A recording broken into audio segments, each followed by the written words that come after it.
Hello, I'm Craig Griffin, and welcome to another edition of the Campaign for Real Qual. And with me today, I'm pleased to welcome Dr. Neil Gaines. Neil has more than 30 years' experience in market research and now mixes consulting with teaching.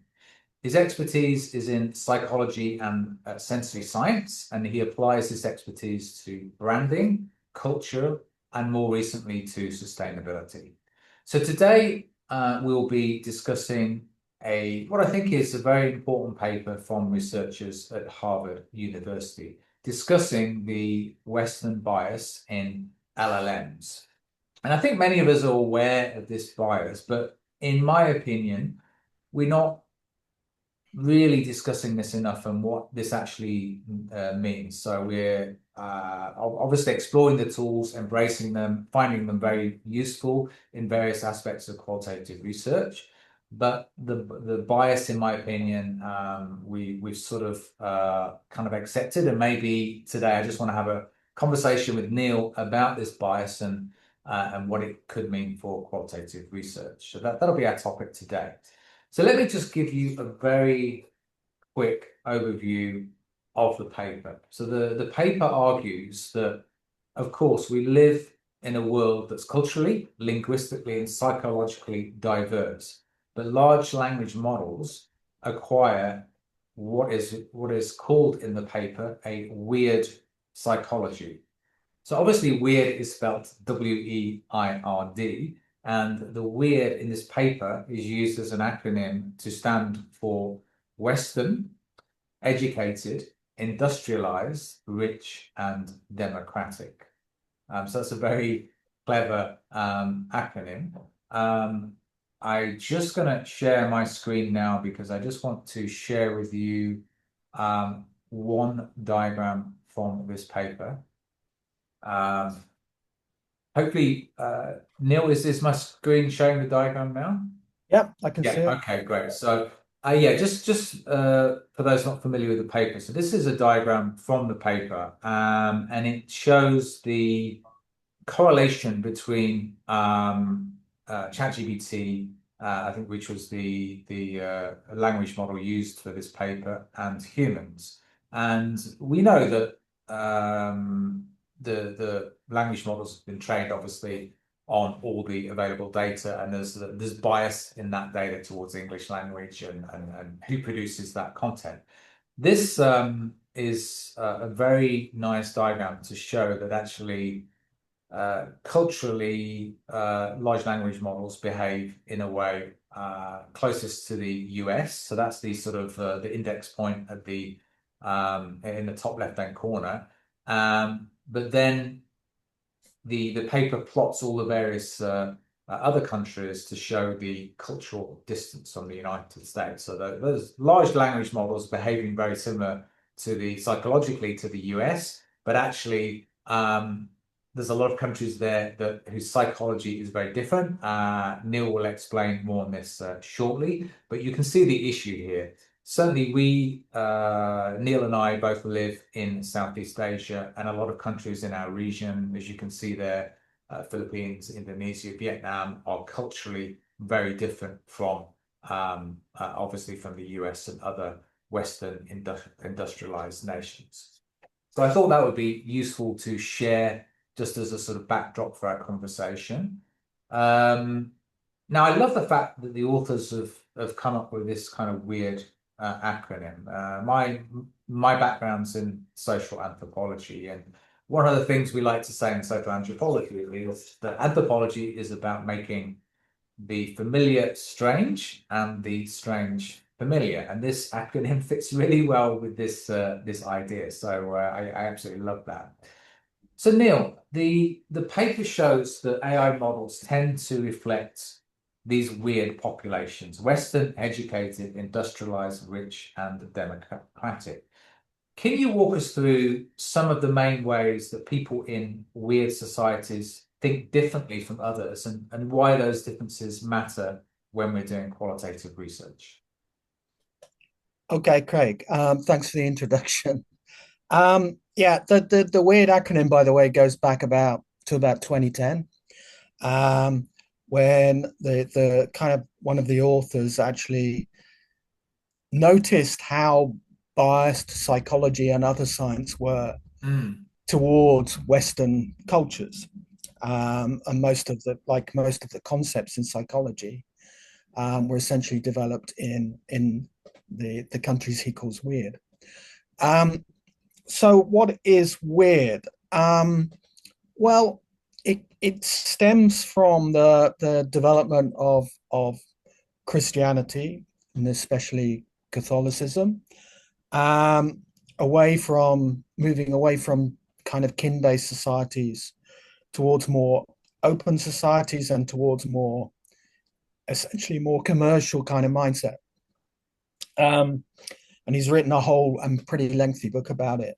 But if you look at the differences between these weird cultures and non-weird cultures, and let's be clear that non-weird cultures are kind of more than 80% of the world's population. Mm. The differences come down to this kind of how to say the the importance of different kinds of relationships to people and to different ways of experiencing and thinking about the world.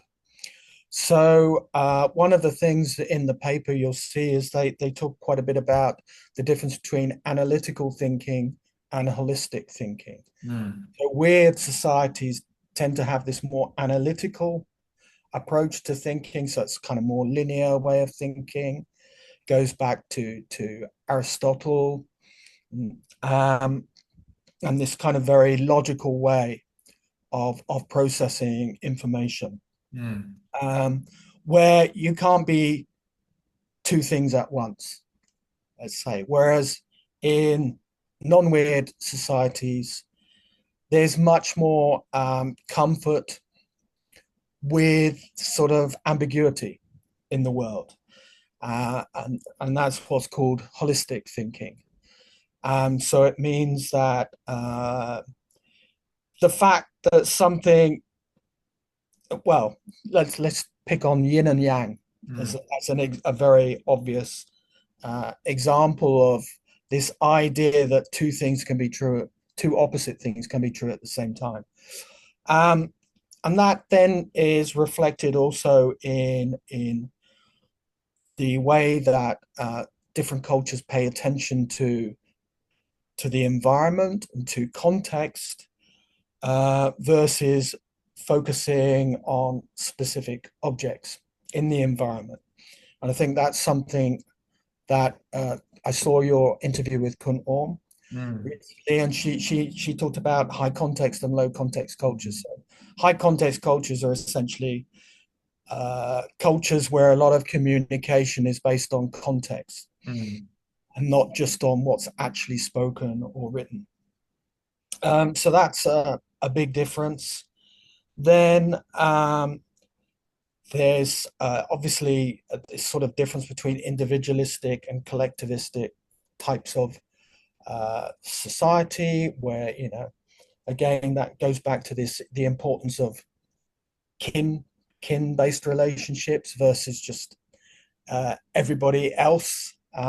When you have a more kind of open approach uh, to relationships with people and to developing business, because essentially this move to weirdness came from partly a commercial imperative, I think, and that then also relates to differences in norms.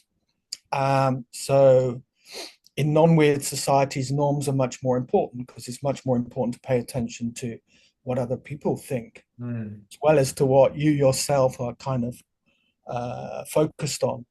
Mm. Whereas in weird societies, that's not true. And I think I know probably we'll come on to this, but that's something I think that is going to be quite important in terms of conducting research.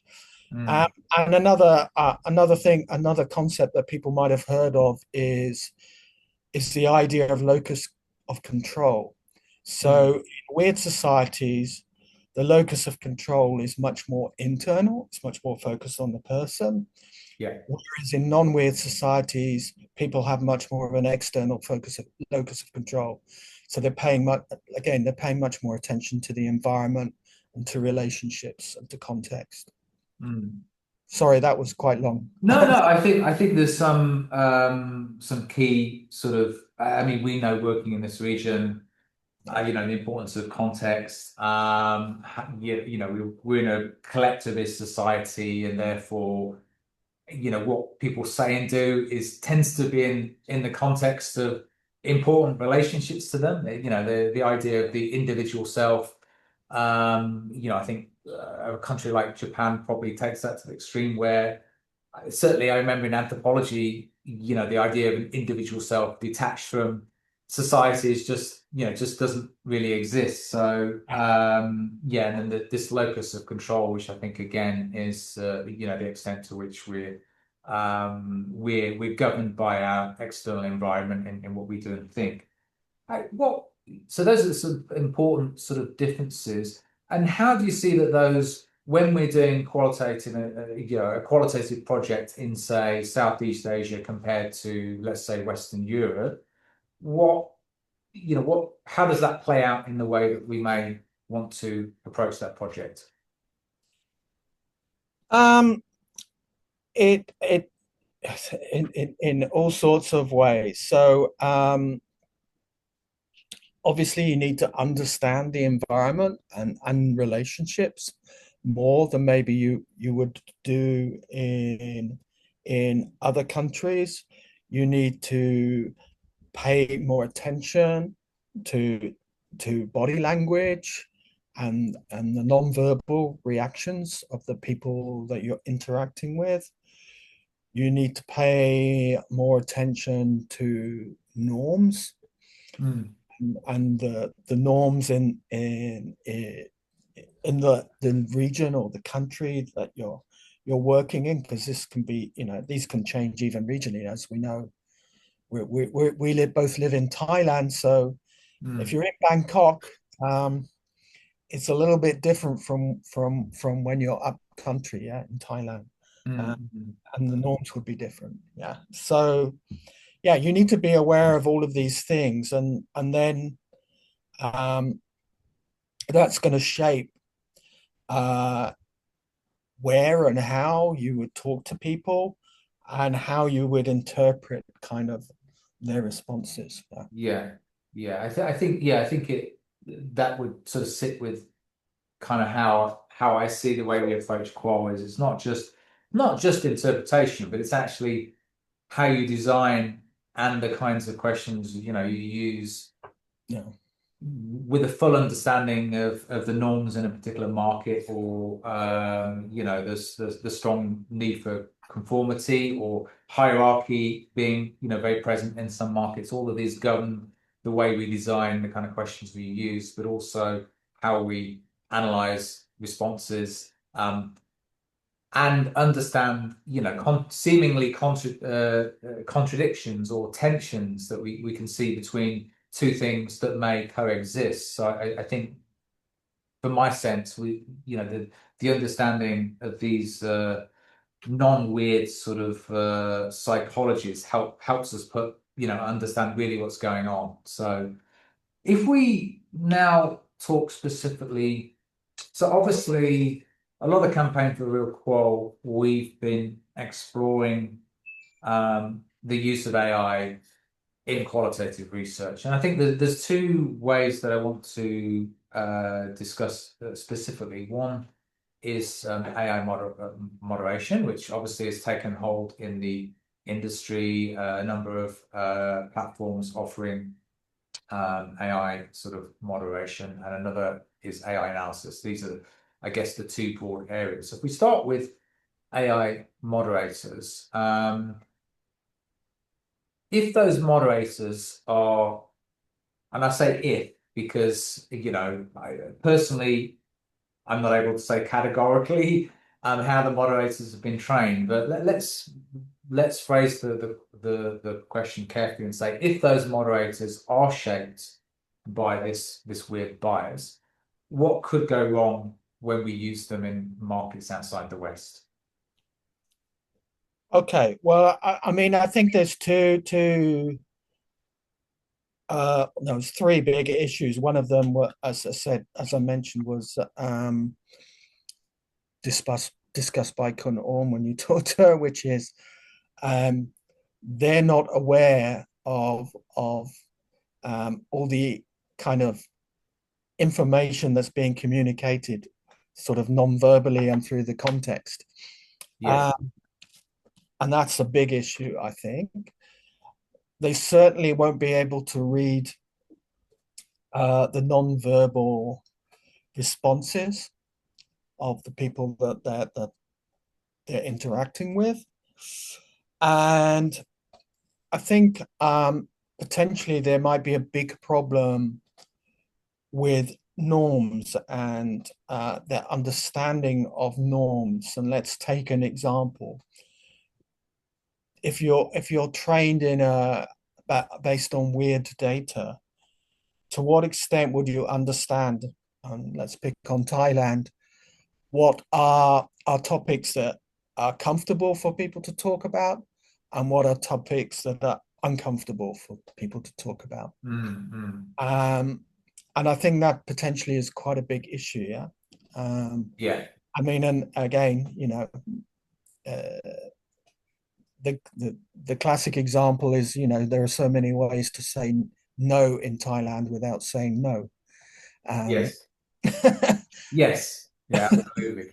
Yeah. but it goes much beyond that, just to the way that you might think about framing topics and the topics that you maybe wouldn't talk about because that's going to make people feel very uncomfortable, and Yeah. they're not going to be able to give you a genuine or honest response. Yeah. Yeah. Okay. Yeah, I mean, I think certainly using Thailand as an example there, I mean, it's true for many countries. I'm just picking on Thailand. yeah, it is. But I'm thinking, I'm just thinking now there's a lot of discussion in society. I'm not going to go into detail, but let's say there's a lot of discussion in society about what's going on in the religious sphere at the moment, which would be probably too sensitive to discuss in an interview. So that would be one example. Which is a fairly recent sort of topical thing, but I don't want to go too much into that because it is a sensitive topic. Um, so if we think about, analysis now, so one of the findings from the paper is that AI tends to organize information into neat categories. But of course, Yeah. when we interview people, they often explain things through stories, through relationships and context. So what do you think we risk losing if we rely too heavily on AI analysis? Yeah, you've alluded to two of the kind of differences that I mentioned earlier. So one is in holistic thinking, things don't necessarily fall into neat categories. Um, whereas in analytical thinking, which is how the weird world thinks, that's very much the case. So you in non-weird cultures, you can have things that contradict each other, and that's kind of okay. Ambiguity is okay. Um, in a weird country, in that kind of Western logical way of thinking, that would be troublesome. Yeah, Mm, and so your AI trained on kind of weird data might not pick up on that. And I think the other the other thing uh, would be norms. Yeah, the understanding of norms, the understanding of which are part of this kind of high context communication that's going on. And if you're purely looking at the words that are spoken, you're missing out on a lot of the information that's being communicated. Mm, mm. Yeah, and I mean, my own experience with AI I think what AI is very good at is giving you a very neat answer, very, logical, what looks like a very good, logical, well thought through Well, answer. it's based Perfect. on probabilities. Yeah, Yeah. it's predicting what And I think there's a, training data would say. Yeah. yes, yeah, yeah. So that's obviously a function of what it is and the way as you say, the way it works in terms of a probabilistic kind of Yeah. approach to giving an answer. Um, we know as qualitative researchers that real data is messy, and there may be certainly anthropologists would argue that there's probably multiple stories or multiple voices that need to be heard kind of within this data. So it's kind of pushing back to a very sort of common one single narrative, which Yeah. Well, I mean, also, I mean, I'm sure you'll have experienced this. Often, the biggest insights in research come from the contradictions that you find. Yeah. yeah, And the biggest marketing insights and breakthroughs often come from the ways in which you can overcome those contradictions or kind of find a kind of a way through the middle of them. Um, and I'm not convinced that AI will be able to kind of cope with that because it generally, as far as I can see, it has to come down on one side or the other. Yeah, yeah, it doesn't like ambiguity, put it that way. Whereas yeah, the world is generally pretty ambiguous. Yeah, so yeah, yeah.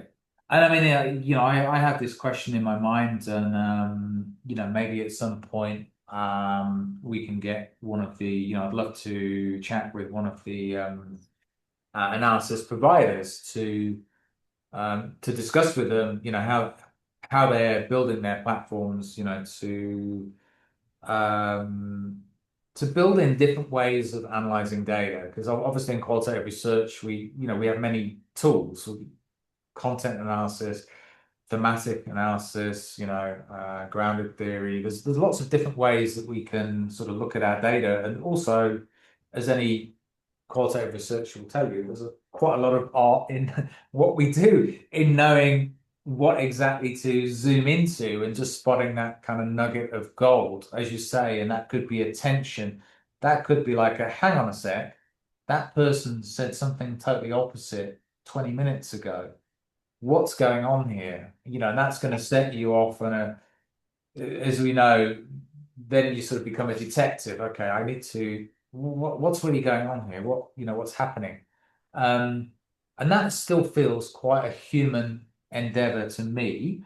But what I and do and know, it's and it's one in my experience that you need a lot of training and experience to be able to detect.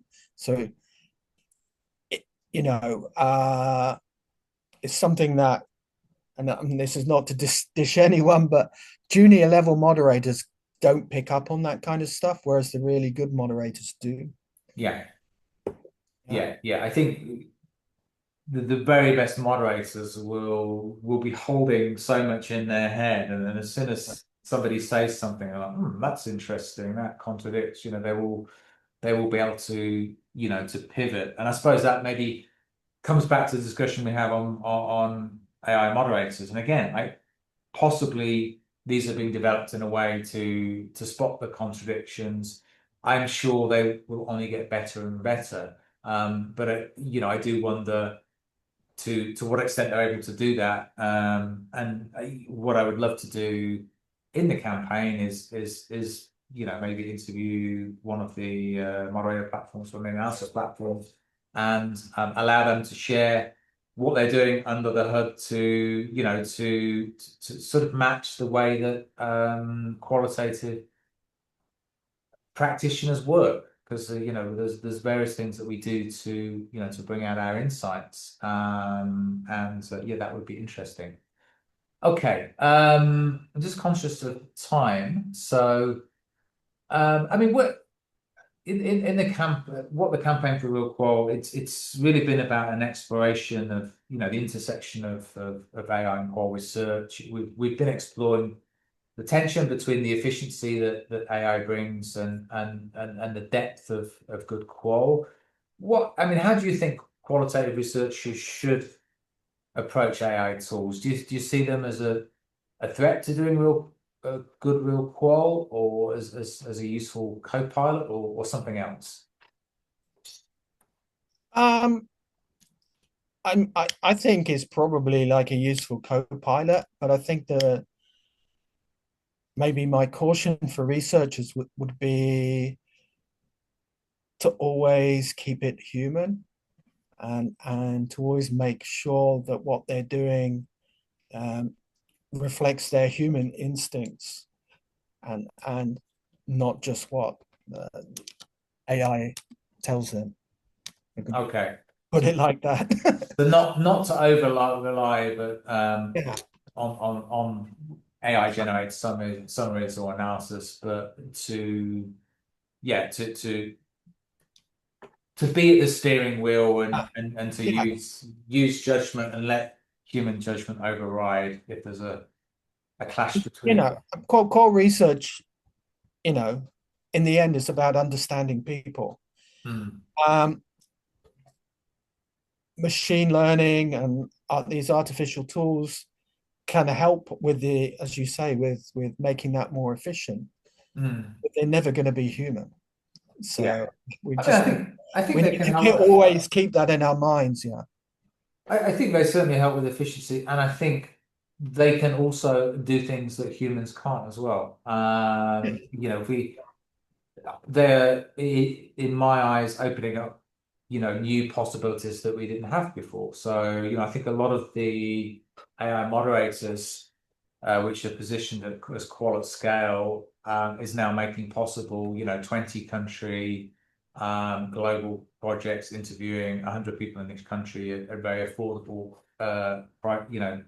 prices and very quick timelines. So I think and also the analysis at scale,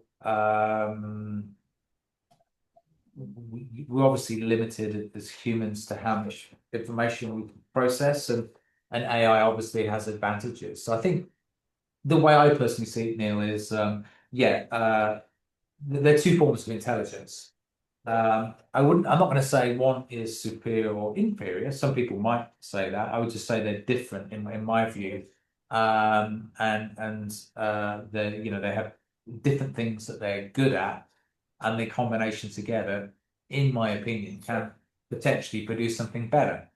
One of my previous guests, I think Sue Bell. Yeah. We discussed the different lens that we like to use in qualitative research. So that conversation, we were talking about liminality, a concept from maybe familiar with again from anthropology.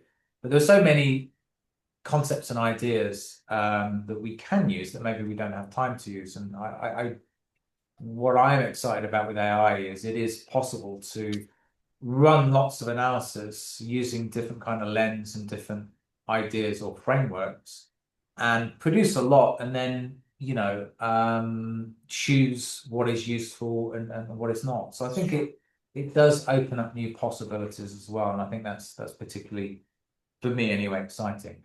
I'm gonna so we've talked about a fair bit within qualitative research today, and about, obviously the main topic was about the bias that language models have, that it's biased towards uh, Western educated, etc. Those weird markets. If you, with that in mind, if you had one message for qualitative researchers experimenting with AI, given what we know about the bias that exists in these models, what would it be if there was one message? Um, Well, I think the message is the same as I would give people who are using big data as well. So that might even be in a quantitative context, which is consider who's represented uh, either in the data or through the way that you interrogate AI, but also think about who's not represented and whose voice is important for you to to understand and amplify in whatever kind of your research topic is. Because we tend to forget, and one of the things this paper actually reminded me of is that half of the world are not on the internet. Hmm. So AI is never going to represent them. So yeah, if you're doing research on rich people in Bangkok, that's probably not a problem. If you're doing research into broader communities and especially into marginalized communities, that's a very big problem. And Hmm. so you need to really think about how you can best represent those Hmm. people if Hmm. that's your focus. Yeah. And I think that's a nice way to wrap up, Neil, because obviously, those kind of weird countries, inclusion and diversity has been, obviously a hot topic for, probably a decade or more. And I guess there's maybe an irony in there that, that is now something at risk by the, adoption that we're actually, could be going into a future where, that inclusion and diversity is being challenged because there are certain segments in society that are not represented in the language models, and as we've discussed, the psychology of the language models is very Western, and so I think that's probably a very good way to end. So thank you, Neil. Thanks for joining today. You're Appreciate welcome. you giving up Thanks for time for inviting your me. yeah. It's been an interesting chat. I think for anyone watching, I'd love to hear your thoughts on this topic. As I said in my introduction, I kind of feel, in the campaign, we're generally very trying to be very neutral with AI, in that we're very aware that it's not a case of whether it's going to be adopted. It is being adopted. But I think the conversation for me is what are the things we need to be thinking about in our adoption of AI, and one of those things is the bias, and how do we make sure that bias doesn't creep into our qualitative projects. So I think hopefully today's conversation has been insightful in just building some further awareness around that. I will be sharing the paper as well for anyone interested in reading.